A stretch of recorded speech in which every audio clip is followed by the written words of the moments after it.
Hi, fifth graders. Happy Friday. Happy Poetry Day.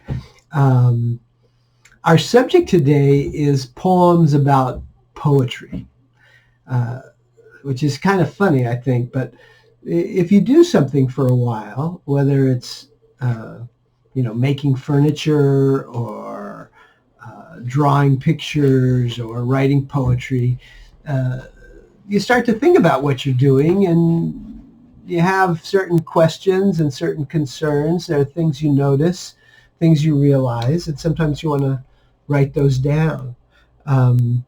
So today I'm going to read poems that all have to do with writing poetry.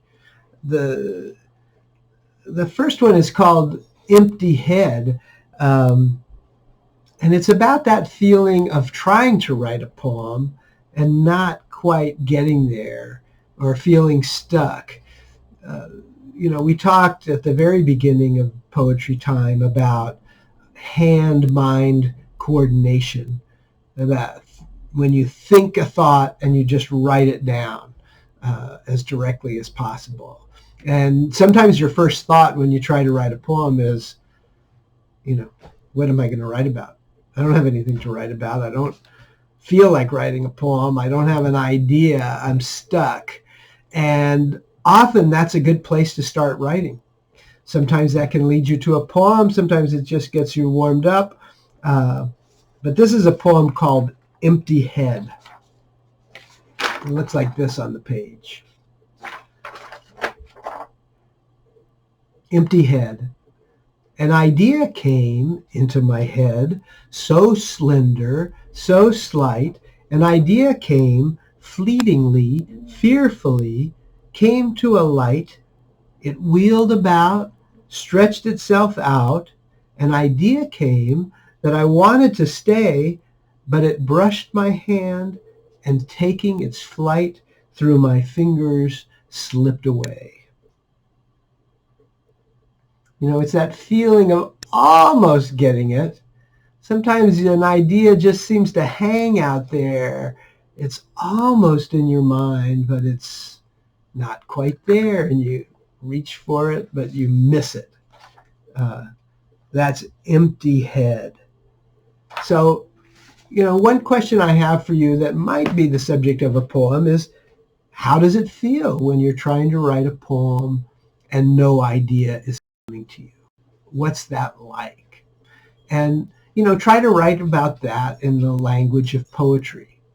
And there's a question. I think my dog just came in. Oh, he didn't quite come in. He just came and peeked through the curtains. There's a question when you're writing poetry of, is poetic language any different than regular everyday language? And I like to think that it is no different, but like if I was trying to write a poem and I felt bad and I just said, I feel bad, I don't think that would make the person reading the poem feel what I felt. So often in poems you look for images. I say, my mouth tastes like ashes. My head feels like an ironing board. There's a bright light shining in my eyes, and it's too bright. You try to use images and physical things that will suggest a feeling. If you want to write a poem about feeling good, what's an image that might suggest feeling good? What comes to your mind? And of course, I don't hear any of you speaking up, but I hope you're thinking up. Double rainbow is a good one. Just double rainbow makes me feel happy. Butterflies in a garden might be an image. I don't know what the image would be for you, but when you're writing about a feeling, it's worth thinking of what sort of image might make the other person, the reader, whoever's on the other end of the poem, feel what you're feeling. Here's a poem. It's kind of the opposite of Empty Head. It's called The Unwritten, and I may have read this poem in class already. I can't remember. This is just part of a poem. It's by a poet named W.S. Merwin. And it's about this pencil. Inside this pencil crouch words that have never been written, never been spoken, never been thought. They're hiding. They're awake in there, dark in the dark, hearing us, but they won't come out, not for love, not for time, not for fire. Maybe there aren't many. It could be that there's only one word, and it's all we need. It's here in this pencil. Every pencil in the world is like this. You know, what I love about that poem is that idea that poems are hiding right in front of us, and we just have to bring them out. We have to take the pencil and start writing and see what comes of it. And it may be a poem that's never been written before. In fact, chances are, if you write something, it's never been written before, and it's yours. Here's another poem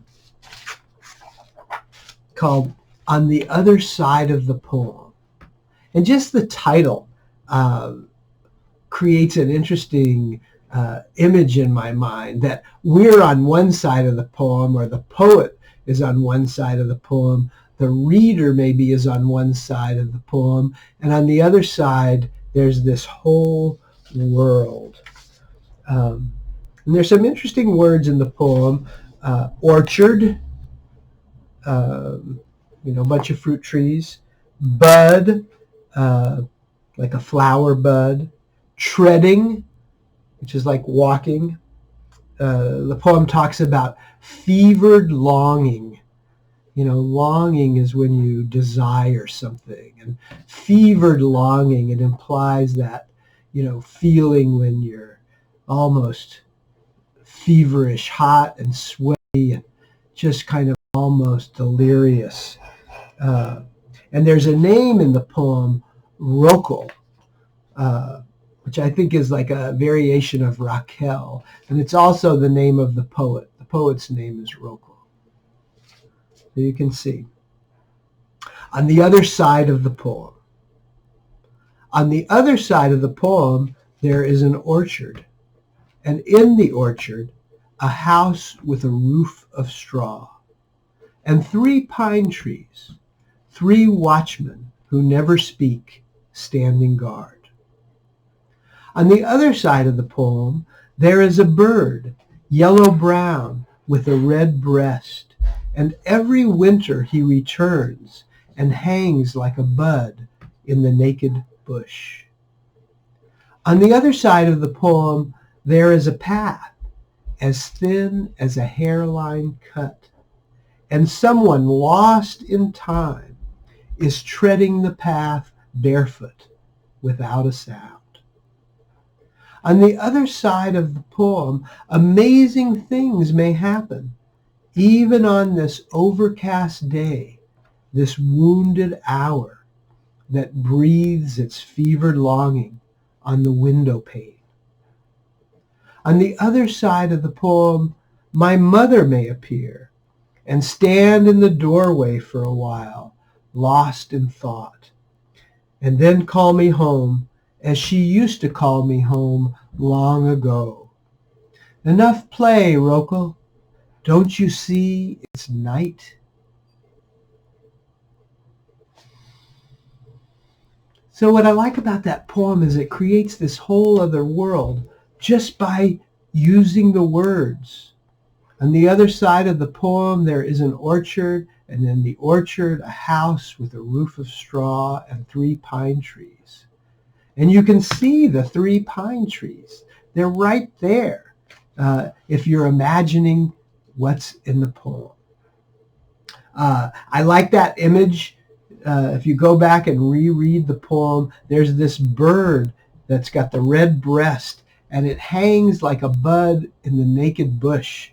In other words, the bush has no leaves anymore, and there's just this bird, but the bird is like this blooming flower. And my question, one thing to think about, do you think the poet's mother is still alive at the time the poet is writing the poem? Or is she only alive on the other side of the poem, in this world that the poet is imagining? I'm not saying there's a right answer to the question, but I think it's an interesting question. And this idea that you can create something in your poem that exists for you and for whoever reads the poem.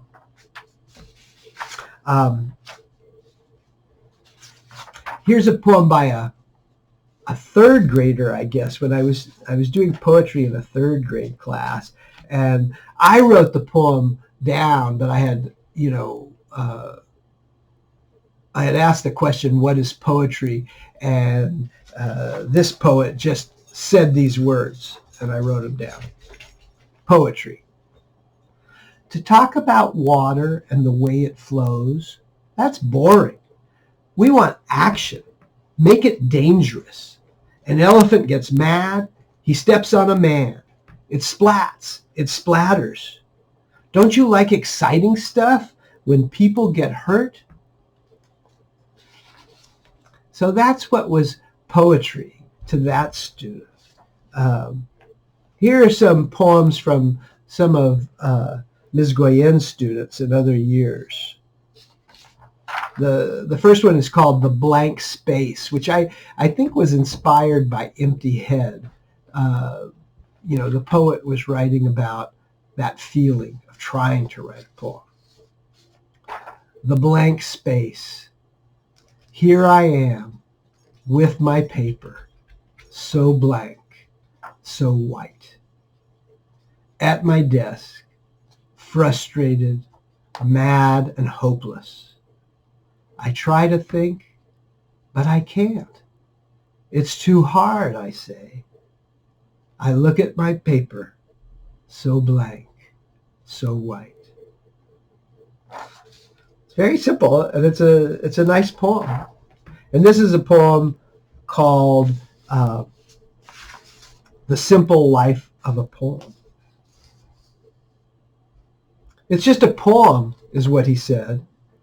This made me mad. It's not just a poem, I said. It's my emotions, my feelings.